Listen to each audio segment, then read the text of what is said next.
Imagine, you are the most powerful man on the planet. You conquered Gaul. You crushed Pompey. The entire Roman Empire trembles before you. And then, in the middle of the night, a servant brings you a rolled-up carpet. You unroll it, and out steps a woman. That night, Julius Caesar, the greatest military commander in the world, lost his mind. Not on a battlefield, in a bedroom. This is not a legend. This is history. And today we are going to break down how one woman saved an entire empire. 3 times, using the only weapon she had. Most people think Cleopatra was Egyptian. That's wrong. She was of Macedonian descent. A direct descendant of Ptolemy, one of Alexander the Great's generals. By blood, Greek. But she was the first ruler of her entire dynasty to actually learn the Egyptian language. And she didn't stop there. She spoke 9 languages total, including Ethiopian, Aramaic, Hebrew, and Latin. She wasn't just beautiful, she was sharp. The ancient Greek historian Plutarch wrote, "Her beauty was not so remarkable, but the charm of her conversation was impossible to resist. The sound of her voice caressed the ear like a musical instrument." And her mind was the real weapon. Notice what he's saying. He's not talking about her looks, he's talking about her intellect. When her father died in 51 BC, she inherited the throne. She was 18 years old. By law, she had to share power with her brother, Ptolemy XIII. He was 10 years old. It should have been easy.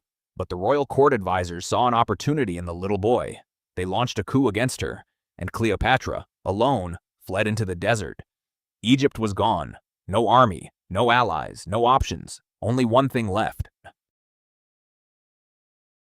48 BC, Julius Caesar arrives in Alexandria. He didn't come for her.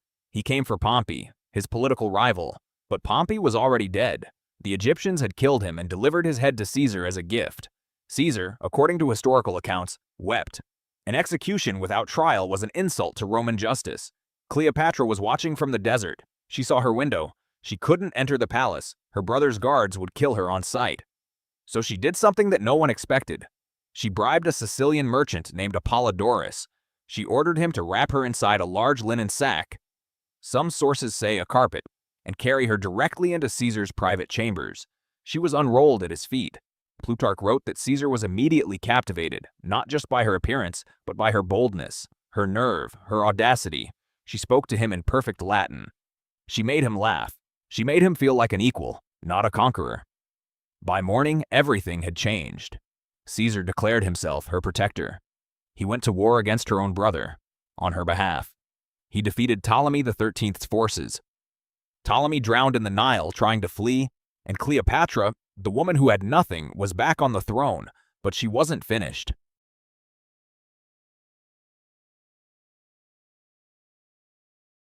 Caesar was assassinated in 44 BC, and just like that, Cleopatra's greatest protector was gone. Rome was now divided between 2 men, Octavian in the west, and Mark Antony in the east. Cleopatra needed to choose a side. She chose Antony. But this time, she didn't arrive quietly wrapped in a carpet. This time, she arrived like a goddess. 41 BC, the river Cydnus in modern-day Turkey. Antony was waiting for her, expecting a routine political meeting. What he got was a spectacle that ancient historian Plutarch described as one of the most extraordinary sights in the ancient world. Cleopatra sailed toward him on a golden barge. Purple sails, silver oars that moved to the rhythm of flutes and harps.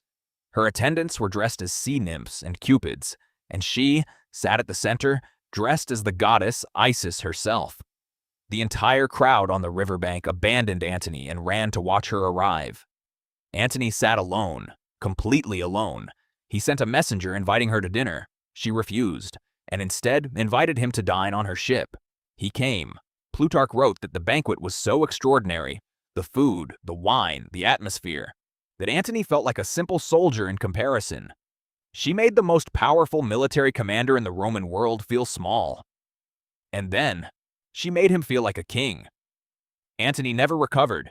He abandoned his wife. He abandoned Rome. He moved to Alexandria. He started dressing like an Egyptian, speaking like an Egyptian. He had 3 children with her. Rome was furious. Octavian, Caesar's adopted son, was watching everything, and he declared war, not on Antony, on Cleopatra. He spread propaganda across Rome that she was a witch, that she had bewitched Antony with dark magic, that she was a threat to Roman civilization itself. 31 BC, the Battle of Actium. Cleopatra and Antony's combined fleet faced Octavian's forces, and in the middle of the battle, Cleopatra retreated. Historians still debate why. Some say it was a strategic decision gone wrong. Some say her ships were damaged. Some say she panicked.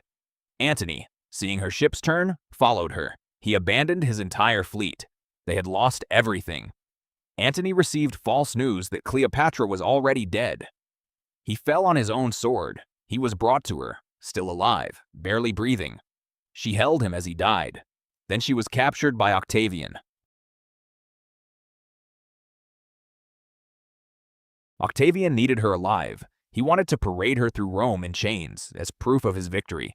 She met with him. She tried everything. But Octavian was different from Caesar, different from Antony. He was cold, calculated, immune. For the first time in her life, the weapon didn't work, and Cleopatra made a decision. She dressed in her finest robes. She placed a crown on her head. She sat on her throne, and she allowed a poisonous snake, an asp, to bite her. She died as a queen, not as a prisoner. Octavian was furious. She had denied him his greatest trophy. Even in death, she won. Cleopatra never commanded an army. She never fought a battle with a sword, but she held the most powerful empire in the ancient world together. For 20 years, using nothing but her mind, her words, and her presence. She didn't seduce men because she loved them. She seduced them because it was the only weapon available to her, and she used it better than anyone in history. If you made it this far, you already know this woman was extraordinary. Like, subscribe, and I'll see you in the next one.